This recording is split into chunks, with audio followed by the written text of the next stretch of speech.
잠시 기도하겠습니다. 사랑의 하나님, 감사합니다. 이 오후 시간도 주님 앞에 나와사오니 우리의 심령을 붙잡아 주시고 또 주님 말씀하실 때에 아멘 화답하며 주님의 음성을 듣는 복된 시간 되도록 인도하여 주옵소서. 예수님의 이름으로 기도드리옵나이다. 아멘. 우리 서로 한번 인사할까요? 잘 오셨습니다. 은혜 많이 받읍시다. 예.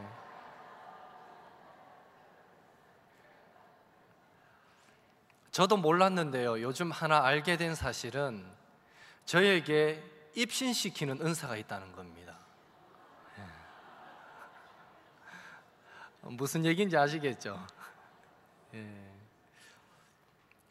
저에게 그런 능력이 나타날지는 몰랐어요.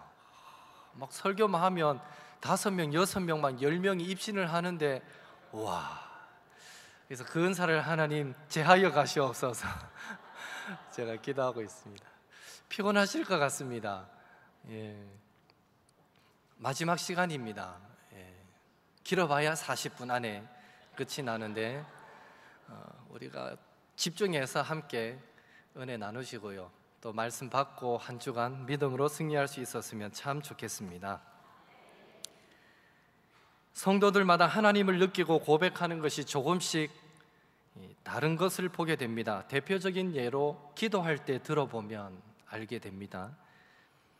그 성도가 어떻게 하나님을 경험했고 하나님을 어떻게 인식하고 있는가 알 수 있죠. 어떤 분들은 기도할 때 사랑의 하나님 이렇게 시작하죠. 사랑의 하나님. 또 어떤 분들은 전지전능하신 하나님 이렇게 기도하기를 즐겨합니다. 또 다른 분들은 살아계신 하나님, 또 인간의 생사화복을 주관하시는 하나님, 은혜의 하나님, 평강의 하나님, 기타 등등 그런 고백들을 하는 것을 보게 됩니다. 신경 쓰지 마십시오. 사실은 김재곤 집사님이 부탁을 했습니다. 이제 교회 홈페이지가 바뀌고 이제 목사님들 설교 띄울 때 이 설교하는 장면 사진을 하나씩 다 찍어서 달래요. 그러다 보니까 어쩔 수 없이 이제 양 목사님이 찍으시는데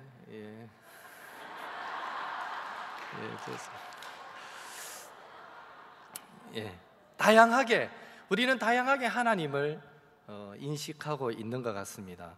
그렇다면 성경에 등장하는 천사들은 하나님을 어떤 하나님으로 고백하기를 즐겨 했는가 하는 것입니다.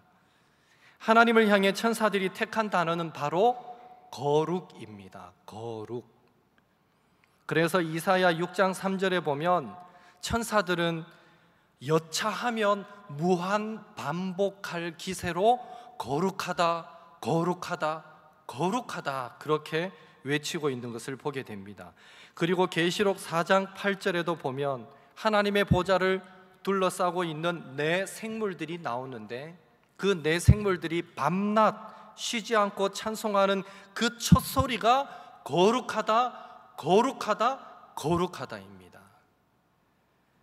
이는 천사나 네 생물을 통해 3번씩이나 강조하면서까지 우리의 심령에 새기기를 원했던 하나님에 대한 진실입니다.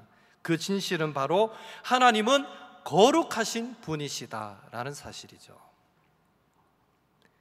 여기서 우리는 한 가지 질문을 던질 수 있습니다. 그렇다면 하나님을 묘사했던 거룩, 그 거룩이 무엇이냐라는 것입니다.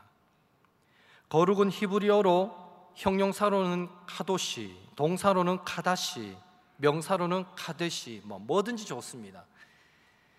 히브리어로 이런 단어들을 사용하는데 이 말의 뜻은 갈라놓다, 구분하다, 구별하다 이런 뜻이 있습니다. 즉 거룩은 하나님이 다른 모든 피조물로부터 구별되는 분임을 뜻하기에 거룩함은 곧 하나님의 하나님 되심을 뜻하는 말이다 이렇게 우리는 이해할 수 있는 것입니다. 따라서 첫째로 거룩은 하나님다움이다 라고 말할 수 있습니다. 하나님다움. 참 거룩이 하나님 안에 있기 때문입니다. 그래서 우리가 거룩을 알고자 한다면 하나님을 알아야 하며 거룩을 느끼고자 한다면 하나님께 나아가야 하는 것입니다. 둘째로 거룩은 깨끗함입니다. 깨끗함. 하나님다움 외에 사람의 언어 중에 고르고 고른 단어가 있다면 깨끗함이라는 단어입니다. 흠도 티도 없는 깨끗함, 그것이 바로 우리 하나님의 거룩함입니다. 여러분의 생각에 세상에서 가장 깨끗하다고 생각되는 것이 있다면 무엇입니까? 한번 떠올려 보시기 바랍니다. 밤새 한방눈이 소복하게 내려서 온 세상이 하얗게 뒤덮여진 모습, 바다까지 선명하게 보일 만큼 깨끗한 그런 강이나 호수의 모습, 흉악범의 마음조차 깨끗하게 씻어버릴 듯한 그런 어떤 무한의 깨끗함, 무덤덤한 경상도 남자까지 시인으로 만들어 버릴 만큼의 그런 티 없는 깨끗함을 한번 상상해 보시기 바랍니다.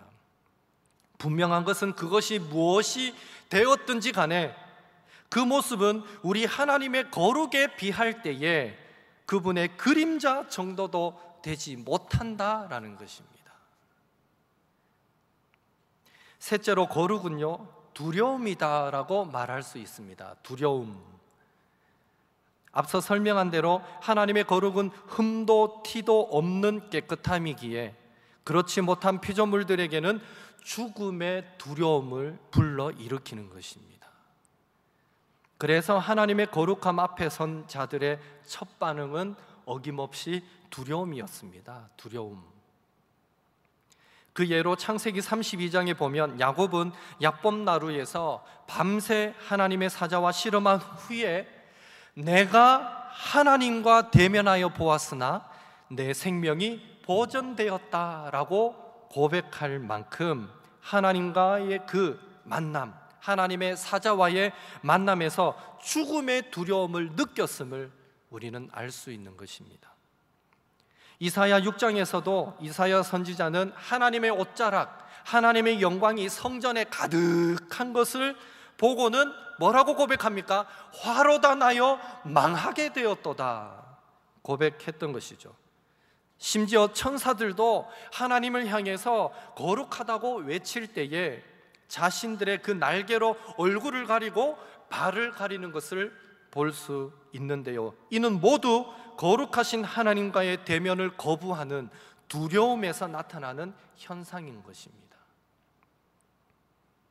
여러분, 깨끗한 무언가를 보고 탐내 보신 적이 있으십니까? 예를 들어서 하얀 눈밭, 그 눈밭을 보면서 아무도 걷지 않은 하얀 눈밭을 보면서 내가 먼저 내 발자국을 남기고 싶은 그런 욕구,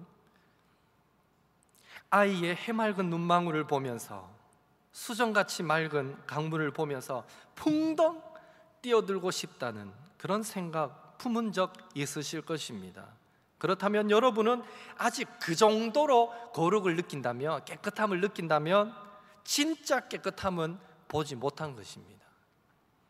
적어도 하나님의 거룩함, 하나님의 깨끗함은 그림자도 못 봤다라고 말할 수 있죠. 왜냐하면 하나님은 너무나 깨끗해서 하나님의 깨끗함 앞에서는 그분으로부터 도망치고 싶은 부끄러움, 나의 존재가 하나님께 흠이 되지 않을까 하여 하나님 앞에 서 있을 수조차 없는 두려움, 심지어 하나님의 깨끗함이 나를 파괴할지도 모른다라는 그런 두려움을 느끼게 되기 때문입니다. 만약 우리가 하나님 앞에서 그런 두려움을 느껴보았다면 그제서야 우리는 하나님의 거룩함, 하나님의 깨끗함을 살짝 맛보았다라고 말할 수 있을 것입니다. 이상으로 우리는 거룩의 의미를 살펴보았습니다. 거룩은 세상 그 무엇도 그만큼 깨끗할 수 없는 깨끗함, 심지어 너무나 깨끗하여 두려움을 불러일으키는 깨끗함으로 오직 우리 하나님에게만 해당되는 단어임을 알게 되었습니다. 그래서 천사들은 많고 많은 단어들 중에 고르고 고른 단어가 하나님을 찬양할 때 거룩이었다라는 것입니다. 그런데 이런 거룩의 의미를 묵상할 때에 문제가 하나 있습니다. 분명 거룩은 하나님께 속한 단어임에도 불구하고 하나님께서는 오늘 우리에게도 거룩을 요구하고 계신다는 것입니다. 오늘 본문 레위기 11장 44절에서 45절 우리 한 번 더 한 목소리로 같이 읽도록 하겠습니다. 같이 읽습니다. 나는 여호와 너희의 하나님이라. 내가 거룩하니 너희도 몸을 구별하여 거룩하게 하고 땅의 기는 길짐승으로 말미암아 스스로 더럽히지 말라. 나는 너희의 하나님이 되려고 너희를 애굽 땅에서 인도하여 낸 여호와라. 내가 거룩하니 너희도 거룩할지어다. 내가 거룩하니 너희도 거룩할지어다. 하나님은 지금 우리를 거룩으로 부르고 계신 것입니다. 그렇다면 하나님은 왜 실현 불가능해 보이는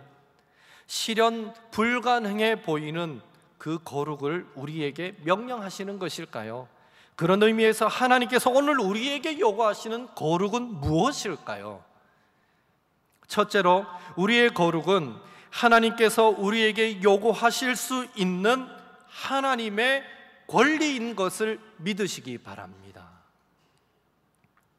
하나님은 우리에게 명령하실 권리가 있으십니다. 아멘입니까? 모든 만물을 향해서도 그러시지만 특별히 하나님은 저와 여러분을 향해 명령하실 수 있는 권리가 있습니다. 왜입니까? 첫째로 하나님은 우리의 창조주가 되시고 구원자가 되시기 때문입니다. 오늘 본문 45절에 나는 너희의 하나님이 되려고 너희를 애굽 땅에서 인도하여 낸 여호와라 말씀합니다.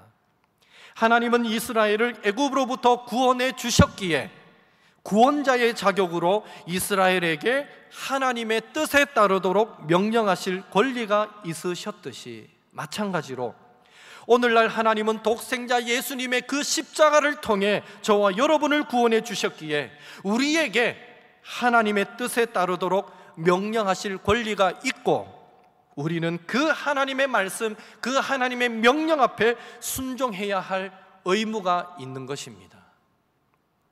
둘째로 하나님은 약속하신 것은 반드시 성취하시는 언약의 신실하신 하나님이시기 때문입니다. 나는 너희의 하나님이 되려고 너희를 애굽 땅에서 인도하여 낸 여호와라.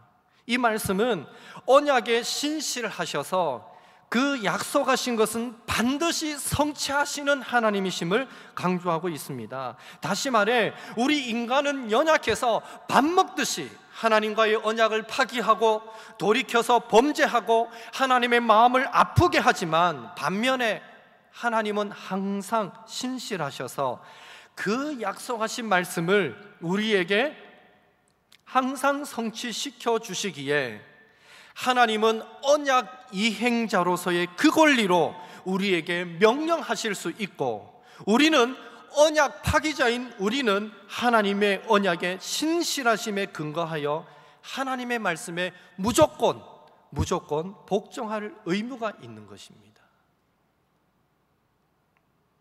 이탈리아의 작가 지오반니 파피니라는 사람의 이야기입니다. 본래 철저한 무신론자였던 이 파피니가 어느 날 아주 무서운 병에 걸렸다고 합니다.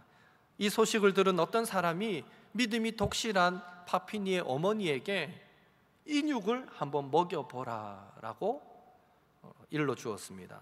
그래서 그의 어머니는 칼로 자신의 허벅지살을 잘라서 요리했고요, 그 요리를 자신의 아들 파피니에게 먹였습니다. 그런데 놀랍게도 그 아들의 병은 차츰 낫기 시작했습니다.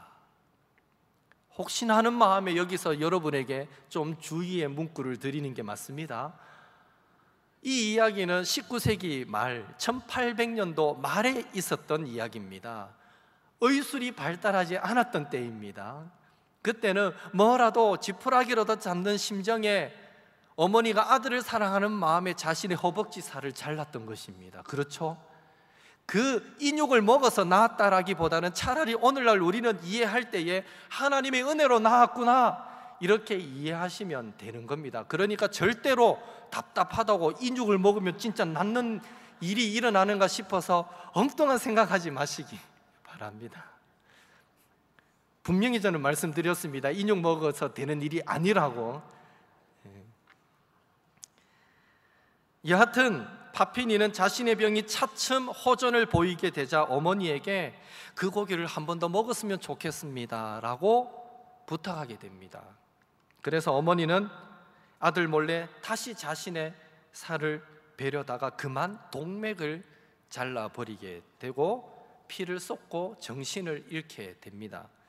외출해서 돌아온 파피니는 어머니가 피를 흘리고 쓰러져 있는 그 충격적인 광경을 보고 오열하기 시작하죠. 어머니, 지난번에도 나에게 먹이셨던 그 고기가 어머님의 살이었습니까? 어머니는 파피니의 목소리를 듣고 간신히 정신을 차리고는 마지막으로 이렇게 당부하고는 숨을 거두었다고 합니다. 나는 죄 많은 몸으로 너를 구했지만 예수님은 죄 없는 몸으로 우리를 위해서 살을 찢기시고 피를 흘리셨단다. 그러니 너는 반드시 예수님을 믿어라. 그 후로 파피니는 자신을 위해 희생한 어머니의 그 유언을 받들어 그리고 자기를 위해 십자가 지신 예수님을 위하여 그리스도의 일대기 떡과 포도주라는 그런 몇몇 저수를 남기며 남은 여생을 복음을 전파하며 살았다라고 합니다. 여러분이 파핀이라도 자신을 위해 희생한 어머님의 그 유언 받들지 않겠습니까? 자신을 위해 목숨까지 바치신 그 어머님이 무슨 말씀을 하시든지 그대로 순종하시지 않겠습니까? 마찬가지로 하나님은 우리를 위해 독생자도 아끼시지 않으셨습니다. 하나님이 친히 인간이 되어 이 땅에 오셨고 십자가에서 죽으심으로 우리를 향한 하나님의 사랑을 나타내셨고 그 희생으로 우리를 구원해 주셨습니다. 그러니 우리의 구원자가 되시며 우리를 향한 그 언약을 신실하게 성취시켜 주셨던 그 하나님의 뜻을 받들어 순종하는 삶을 살아가는 것, 그것이 성도된 마땅한 도리가 아닐까요? 아무쪼록 하나님께서 명령하시기를 내가 거룩하니 너희도 거룩할지어다 하셨으니 명령권자 되신 우리 하나님의 그 명령에 날마다 순종하셔서 거룩의 삶을 살아가시는 우리 모든 서문의 권속들이 되시기를 예수님의 이름으로 축복합니다. 그렇다면 좀 더 구체적으로 우리가 순종해야 할 거룩은 무엇입니까? 둘째로 우리의 거룩은 하나님 닮기입니다. 한번 따라해 볼까요? 하나님 닮기. 오늘 본문의 말씀, 내가 거룩하니 너희도 거룩할지어다 라는 이 말씀을 조금 바꾸어서 이해하면 이렇게 됩니다. 내가 거룩하니 너희도 나를 닮아 거룩할지어다. 그렇죠? 의외로 사람들이 나 같지 않다라는 이유로 쉽게 분노하는 것을 보게 됩니다. 저 사람 성질이 뭐 저렇게 급해? 라고 말할 때는 어떤 의미가 담겨 있습니까? 나는 저렇게 성질이 급하지 않는데 저 사람은 왜 나처럼 좀 차분하지 못하지? 이런 의미가 그 말 속에 담겨 있는 것이죠. 저 사람 뭐 저렇게 말이 많아?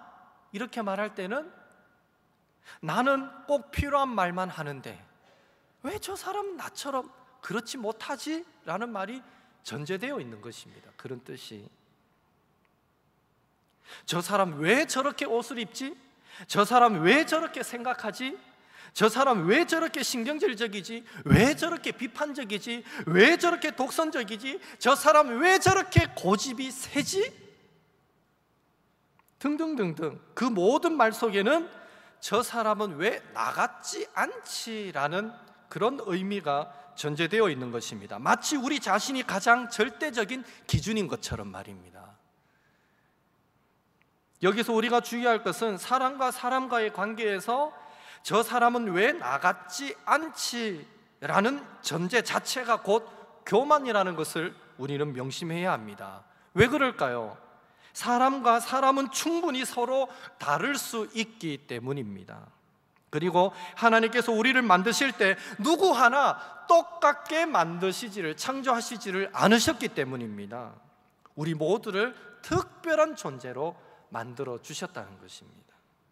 그런 의미에서 이후로는 모든 사람과의 관계에서 나와 다름을 인정하시고 이해하려고 애쓰시는 서문의 권속들이 되시기를 예수님의 이름으로 부탁을 드립니다. 하여튼 연약하고 부족한 우리도 때로는요, 주변 사람들을 바라보면서, 철없는 자녀들을 바라보면서 왜 나 같지 않지? 라고 생각하기 쉽다면, 흠도 티도 없이 거룩하신 하나님께서 자녀된 우리들을 바라보시면서 우리의 말과 우리의 생각과 우리의 행동이 하나님을 닮기를 바라시는 것은 지극히 당연하다라고 말할 수 있는 것입니다. 그런 의미에서 하나님은 자신이 거룩하시기에 우리도 하나님을 닮아서 거룩하기를 간절히 원하시는 것입니다. 따라서 우리 하나님이 의로운 분이시라면 우리도 의로워져야 될 줄로 믿습니다. 우리 하나님이 깨끗한 분이시라면 우리 역시 그분을 닮아 깨끗해져야 할 줄로 믿습니다. 특별히 레위기서는요, 다양한 방식으로 우리의 깨끗함을 요구하고 있는데요, 먹는 음식에서부터 입는 옷에 이르기까지, 또 병을 처리하는 절차에서 월경 중인 여인의 행동까지 우리의 삶을 세밀하게 추적하면서 깨끗한 것이 무엇인가, 깨끗함에 대해서 거론하고 있는 것을 보게 됩니다.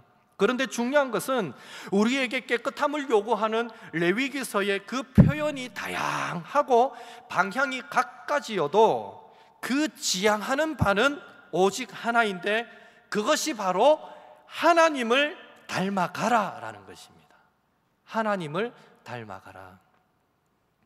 말하기는 예수님은 우리가 섬겨야 할 주님이기도 하시지만 우리가 따르고 닮아가야 할 모범이 되신다라는 사실을 기억하시고, 아무리 우리가 예수님을 닮아간다 한들 하나님의 그림자에도 미치지 못하겠지만, 그러함에도 불구하고 하나님을 아는 것과 믿는 것이 하나가 되어서 우리의 말, 우리의 생각, 우리의 행동이 날마다 예수님을 닮아가려고 노력하심으로 우리의 거룩을 조금씩이라도 실천하면서 살아가시는 서문의 권속들이 되시기를 예수님의 이름으로 축복합니다.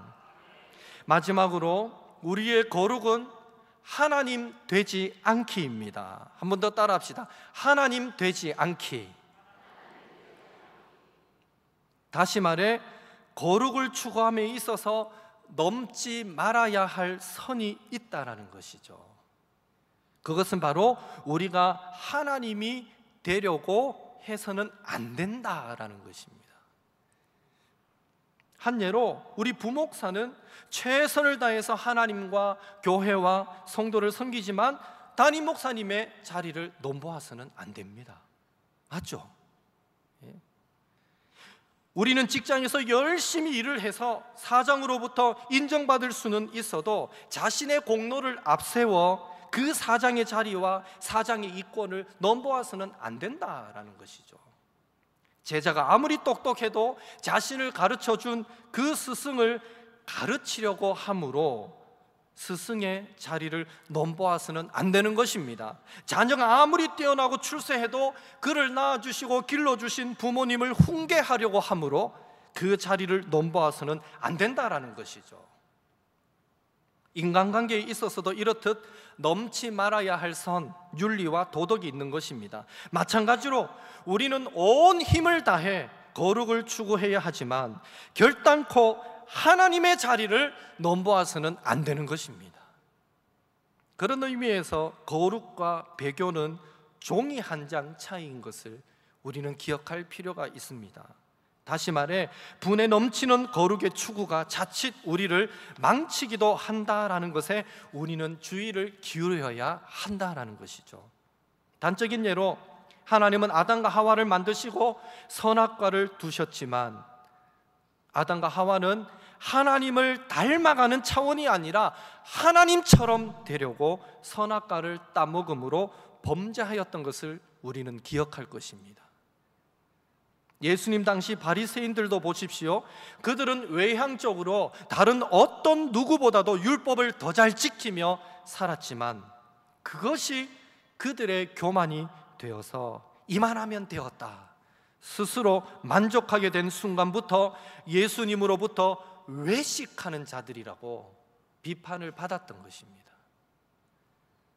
아무쪼록 성도가 하나님께 가까이 나아감은 거룩이지만 하나님처럼 되려고 하는 것은 교만이요 하나님을 대적하는 죄악임을 기억하시고, 저와 여러분이 하나님의 명령을 받들어 우리의 신앙과 삶 가운데 거룩을 추구하시되 하나님 앞에서 우리의 가치관과 우리가 가진 사상과 우리가 가진 학문과 우리의 경험과 우리의 이성을 늘 비천한 것으로 여기는 겸손을 우리의 거룩으로 삼고 나아가시는 서문의 모든 권속들이 되시기를 예수님의 이름으로 축복을 드립니다.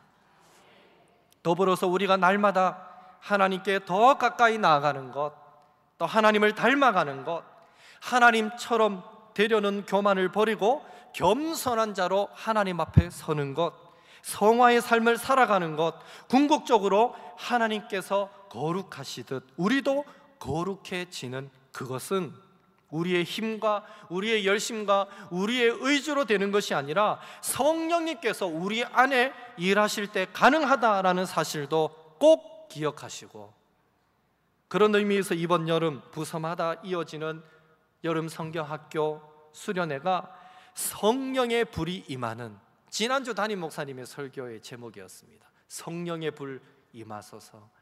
성령의 불이 임하는, 성령의 충만함을 덧입는 은혜의 집회가 되기를 바라며 많은 성도님들이 함께 그 은혜의 자리에 동참하여서 성령의 충만함을 받아 하나님이 거룩하시듯 우리도 하나님을 닮아 거룩한 삶을 힘껏 살아가시는 서문의 권속들이 되시기를 예수님의 이름으로 축복합니다.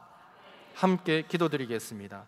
이 시간 통성으로 기도하겠는데요, 거룩의 의미를 살펴보았습니다. 내가 거룩하니 너희도 거룩할지어다. 하나님, 감히 어느 누구도 범접할 수 없는 깨끗함, 거룩함이 하나님의 것이었다면 우리도 이 더럽고 악한 세상 가운데서 감히 세상의 죄악이, 사탄 마귀가 우리를 침범하지 못할 만큼 하나님 앞에서 우리도 거룩한 삶을 살기를 원합니다. 하나님, 나도 거룩한 삶을 살 수 있도록 성령으로 충만케 역사하여 주옵소서.